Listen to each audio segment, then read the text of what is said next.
Friends, ask me questions. If you have thoughts that have said, I really don't know how to identify, is that an instinct that I had to leave that room or to leave that relationship, or was it my intuition? So this is the time to identify what those differences are. Hi, Gemini Tarot. Do I believe that aliens are making open contact soon? I'm going to tell you what it looks like on a frequency level. All right. I think, first of all, we have to back up from alien contact, coming in soon. A lot of seers and people who are tuning into their psionic ability to foresee sight is saying it's going to happen. It's going to happen at the end of this year. It's going to happen by the beginning of next year. I'm going to back up a little bit. When you look, this is such a fun question. When you look at communication coming in from the other side, which means when you're doing spiritual work, like, spirit, ghost, when you're looking at that, when you're doing communication from source intelligence, which could be for some people the identity of God or Christ or something like that, when you look at what those frequencies look like, and then you cross reference it with intelligence from the other side, alien, it's not about it waiting until the end of this year or next year. That contact and information is actually always happening. It just so happens that the downloads that people are tuning into is, are we going to be ready to do that? So is that what I see? For me, as a quantified seer, which means everything that I have seen, I have never been wrong in my life. And it's a challenging. But do I see us making more contact with alien communication? What I perceive is that we get to a strong nexus point of we have had enough. Now, I think a lot of that is just the turmoil of our world. And because of that, we get to a place where we are wanting new information. So it essentially opens up the mind. It opens up the frequency for more insight to be perceived. But technically, it's actually always being perceived. It just depends if you're in the frequency, kind of like a radio station, tuning into it or not. If you want some assistance with that, that was a great question, Jen. If you want some assistance with that, go look at our free masterclass that is in the link in my bio to help you identify, am I making some mistakes when I'm trying to figure out how to lean into my intuition? Okay, so here's another question. Hi, Molly. Molly asks, okay, let me see if I can find the question. Oh, it just disappeared. Is there a difference in intuition, conscious, and discernment? Yeah, so you just spoke three different languages. Let's kind of back that up a little bit. When it comes to intuition, intuition is essentially a divining technique, the ability to attune to clear, neutral information, which might be coming in spiritually for you. It might be coming in elementally if you work shamanically or if you work aboriginally. It might be coming in through what we call as source consciousness. Now, is that about discernment? Well, technically, a real, true, quantified intuitive works neutrally, which means that you are amplifying discernment, which is the lack of bad judgment. It's moving into appropriate, neutral judgment. So when it comes to, is there a difference between intuition and consciousness? It depends on what you would be viewing as consciousness. Do you mean the subconscious mind? Do you mean the unconscious mind? Or do you mean source intelligence? When you cross-reference that with science, I'm a firm believer that all of our abilities must be cross-referenced with science as much as we can. When you take a look at how to cross-reference that scientifically, there are many things that come through what we might call intuition, but is quantified as intel, meaning that how can this person perceive information that's coming in on the opposite side of the world at the same exact time? I might perceive that as my intuition, but on a scientific spectrum, they call it quantum, meaning, well, there must be a quantum field that is connecting him to that person 5,000 miles away. So there is language that kind of connects the two of those. What I might call intuition, which is a connection between true neutral source energy. Someone else might just call quantum energy or quantum entanglement. I went off on a little aside. All right, so Michelle also asked, I'm having a hard time not doom scrolling lately and making my mind quiet to try to tune in. Great question. Let's utilize that to talk about the topic point. The topic point is it my instinct or is it my intuition? Are you doom scrolling? Are you kind of getting yourself worked up? What is the main difference? If you want a really detailed explanation of that, go to the link in my bio, watch the free masterclass. But let's try to make a few things more succinct. Instincts. When it comes to your instinct is a safety mechanism that is built into the body, which means instincts works with the sympathetic nervous system, which is do I run? Do I drop? Do I flee from something? It's amplifying the safety mechanisms, which could also amplify adrenaline, endorphins, things like that. That is not intuition. Why? Because an adrenaline response or a sympathetic nervous response, I got to board up all my windows, something bad is going to happen. That is a reaction based on I don't feel safe. So therefore, you'll make a lot of responses that you might think are intuitive, but they're actually coming in because I had a emotional reaction to something, which means that it's an instinctual response. Now, there's many, many times when instinct serves you well. Something is not right here. I got to get out of here. Right? Instinct can serve you well. So instinct is a really good friend to intuition. It's kind of like the scaffolding to it, but it is not intuition. Intuition, again, is a neutral response that comes in non-environmentally. I'm not thinking about it as connected to anything else. Is it a true, simple response? Again, if you want some further teachings on that, go take a look at the link in our bio and go take that masterclass. I hope that helps. I hope that helps, Michelle. Let's go on to some other questions. My son is 4. Can I get him into a session with you? He is a seer. Great. Hi, Kat. Let's talk about that. When it comes to seership, all children have that. All children, including you, all children have that from infancy until around the age of 6.5. And that is simply because our brain has not developed analytics yet. Our brain is semi-neutral, but it also connects all of our senses simultaneously, which means that we are synesthetic, which means that we see shape and we smell shape and we hear shape and we sense shape and we taste shape. We abstractly move with synthesizing everything together. So when you say that your son is a seer, so is every child, including you when you were that age. Is it appropriate for us to work with them on intuitive exercises? Of course it is. But really what I would want you to do is I would want you to learn with them. So that way you learn how to parent the child in an intuitive way. So that way we are amplifying that. Why is that important? Around the age of 6.5, going until now that 6.5, 7.5 years old, the brain then starts to create analytics. The brain now becomes more analytical, which means intuition begins to die down a little bit. It begins to disengage a little bit. But if we are parenting those children in an intuitive way, we can essentially keep that moving forward. So that way, where the brain wants to naturally disengage by fear, trauma, frustrations, and things like that, the brain doesn't naturally do that. So the question was, are they too young? They are not too young. My youngest students are 3 years old. I hope that answered that question.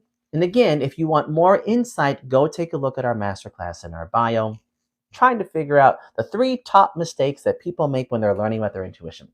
Let's go on to another question. How do you tune into manifesting? That's not a short answer. Well, let's make it short. Let's make it short. For me, when I'm looking at manifestation, the law of vibration, law of abundance, and law of manifestation all look very similar to me. They're not exactly the same exact thing, but on a frequency level, they all look very similar. What do I think is the easiest way to do this? I offer very long workshops on this, but we're not doing that today. The easiest way is to make sure that your physical vessel and your emotional body are in the alignment of what it is that you desire or what it is that you want, which means your body, your physical vessel, and your emotional vessel here have to actually move into new requirements. So, for example, if I were to walk in and say that I want a Maserati, but I don't have the money, I'm not in the vibration of exchanging money to have a Maserati. So what do I have to do? I have to change the way that I make money to afford a Maserati. So essentially the same rules apply. I have to make sure that my frequency, I have a clear desire, I change my frequency alignment to be in the desire as if that is already in manifest. So it's not about manifesting, it's manifested. That was a long, crazy, crazy answer. Once again, if you want more assistance, you should come join our workshops. We offer workshops once a month. And then we do an exercise based on that workshop in the middle of the month. So technically it's twice. All right. Someone asks, been having, oh, your question just disappeared. Oh no, I'm so sorry. Hold on. Where did it go? I want to find that. Where did it go? Oh, I'm so sorry. I just lost that person's question, but I'm going to come back to a few other ones. How do I practice receiving better validations when I read for clients? Oh, a practitioner. Yes. How do I how do I practice getting better validations? When you start to work with clients and you aren't really getting high yielding results, do not charge money. It should be a 3-tiered system. We start with free. We start with free so that way we can practice. We can practice, we can gain information and yielding results. Once you start to get yielding results that outweigh the unyielding results, about a 70-30, once you start to get yielding results about 70%, then you start charging money. And you start charging money based on the yielding results, which means I'm getting 70% accuracy. So my sessions, what I want to charge is going to be about 70% of what I actually want to charge. Let's just say that my sessions are, to make it simple, $100. $100 for an hour. I'm going to charge $70 for at least an hour. And again, in your practice sessions, you're going to want to go a little bit more than 60 just so you can practice. And then once you get high yielding results into the 90th percentile to 100% correct, then you go into the third tier, which is charging more money. We have a mentorship program that you can join, but that's something different. So how do you practice? You practice by getting energy in the room, people in the room. You've got to practice by getting people that you can practice on. And then what you identify is you have to take a look at what is my product, what is my service that I do before they even walk into the room. What do? Do you wing it? Not good enough. Do you set an intention? Not good enough. Do you clear the room? Not good enough. If you want to be a sustainable practitioner, you must develop an entire pedagogy of how you want to behave that is sustainable.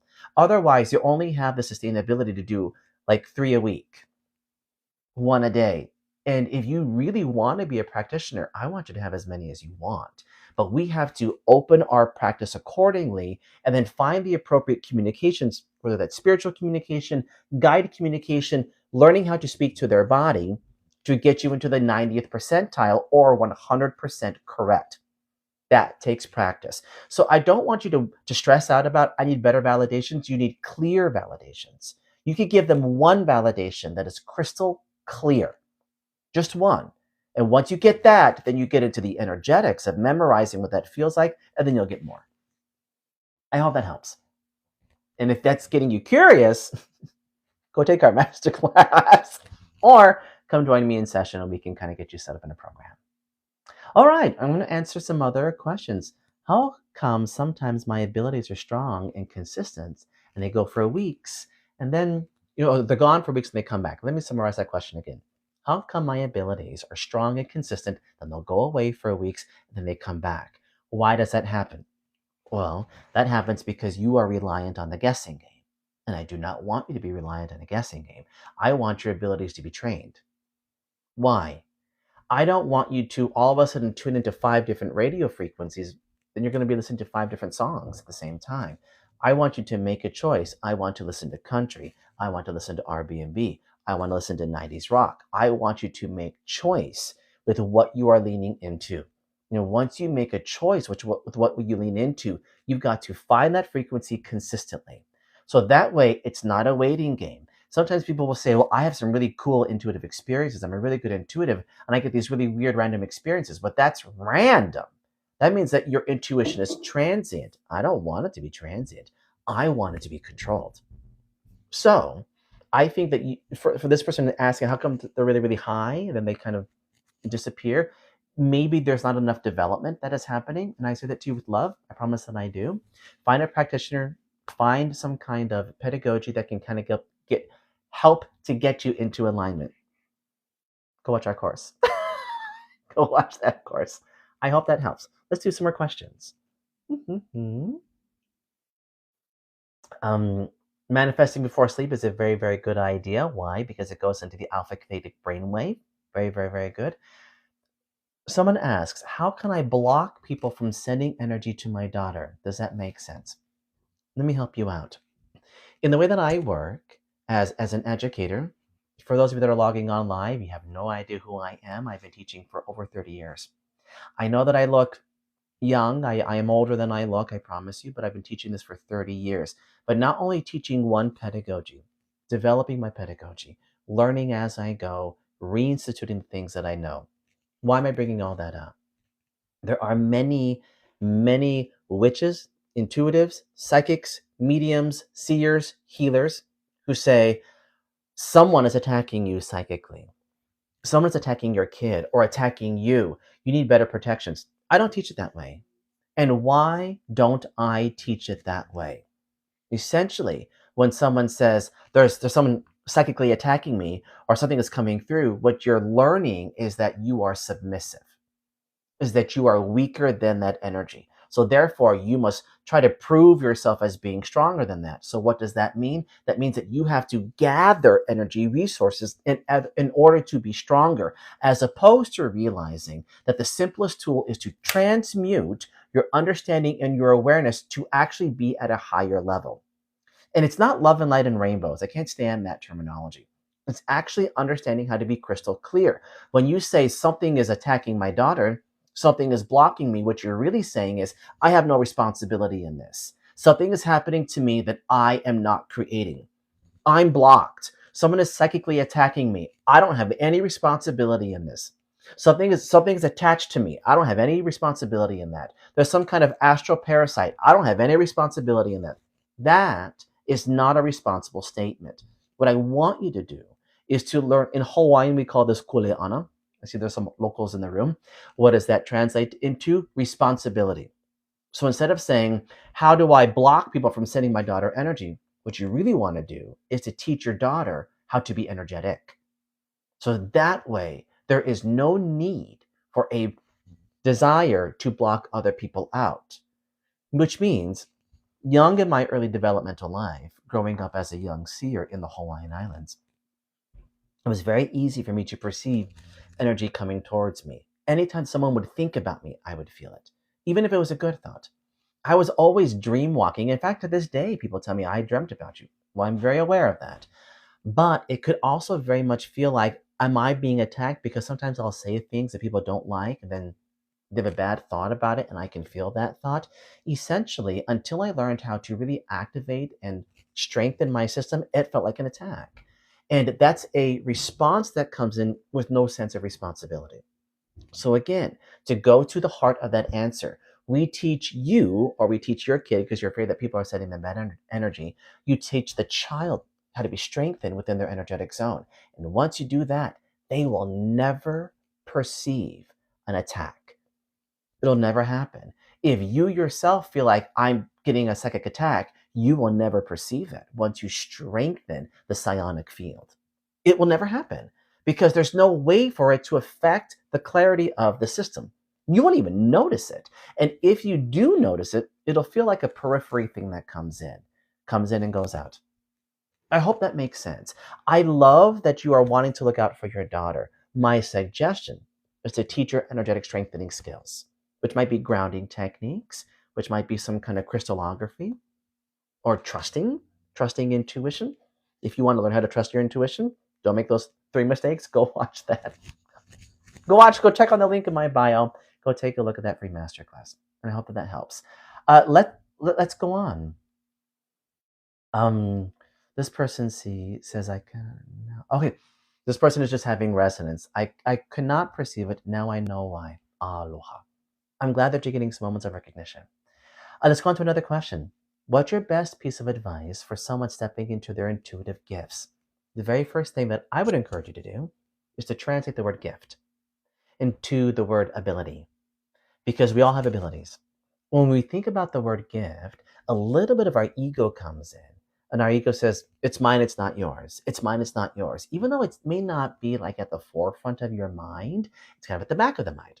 So what we want to do is to identify, what can I do to activate my natural abilities? Here's the thing with abilities.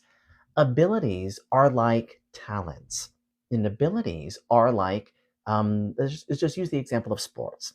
Okay, I grew up with a lot of kids in my family, and my siblings were very, very athletic. They were very, very sports driven.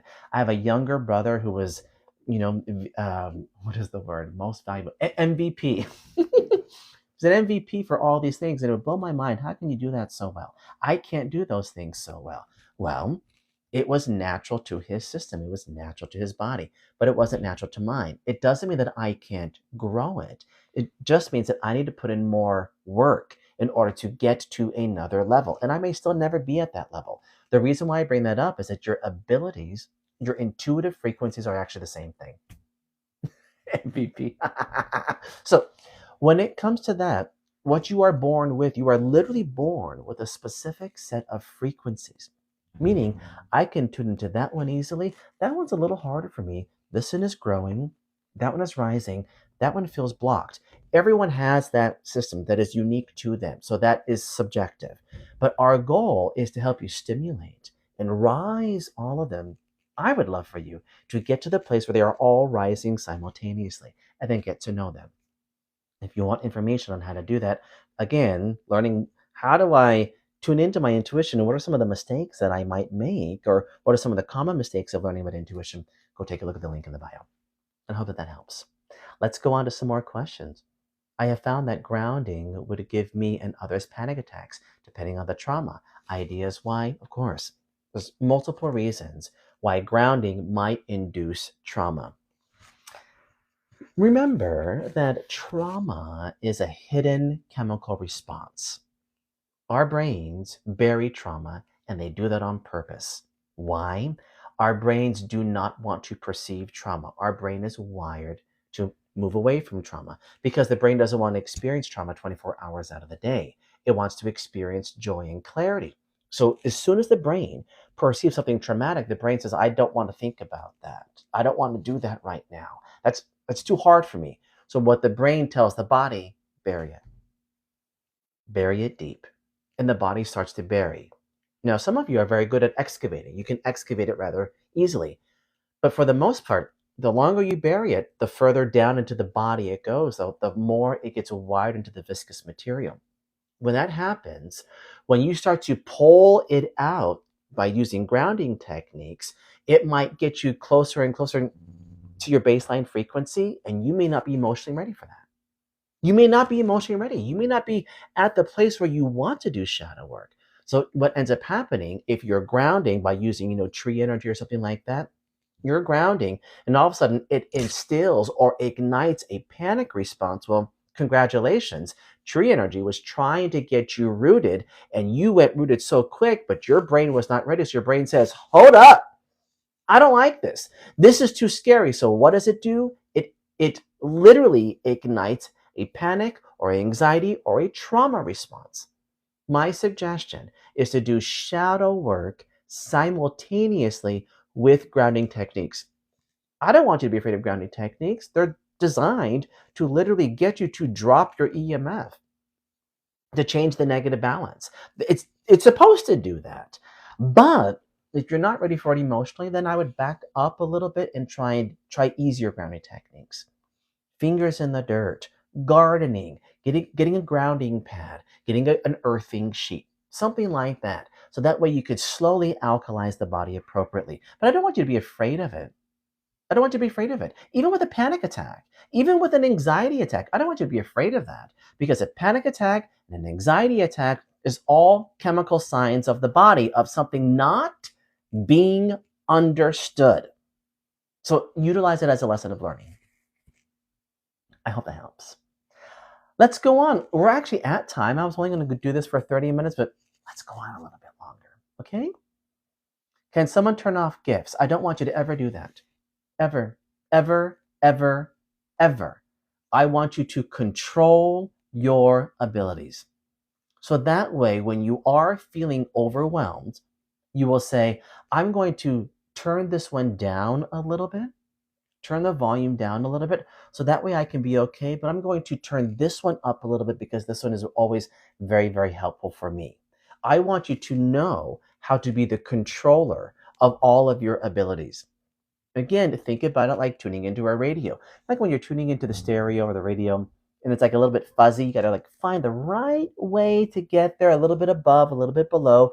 Abilities are the same way. You've got to find the appropriate frequency to get you crystal clear clarity. I don't ever want you to turn them off. Someone who tells me I have to turn them off, that's a trauma response. That tells me you don't do well with energy intel. It overwhelms and overstimulates the body. So, what that really tells me is there's a trauma response there that we can work through, or there's a fear response there that you're not ready to work with, or your bandwidth is not as high as it could be. So, I would want you to work on that so that way your go to response is to turn it off. Because what you're really saying is, I feel overwhelmed. And I want you to be the appropriate amounts of whelmed. I don't want you to be overwhelmed. I want you to be whelmed in its appropriate way. Friends, if you are curious about all of these things that we're talking about, how do I get myself to be in the alignment of understanding intuition without making critical mistakes? Go take a look at the link in our bio and take our free masterclass. And I hope that it helps. I am going to send you off with love. I promise I'm going to get better at coming on and joining these lives. And in the future, you're more than welcome to ask very, very personal questions. I love personal questions. Yes, someone's asking, is the masterclass free? 'Tis free, my friends. I'm sending you so much aloha. Go enjoy the rest of your week. This Thursday is going to be such an amazing day. You're going to have a great afternoon, a wonderful weekend, and I will look forward to speaking to you soon. Kia ora from New Zealand. Aloha, mahalo nui, friends, and I look forward to talking to you very, very, very soon. Mwah.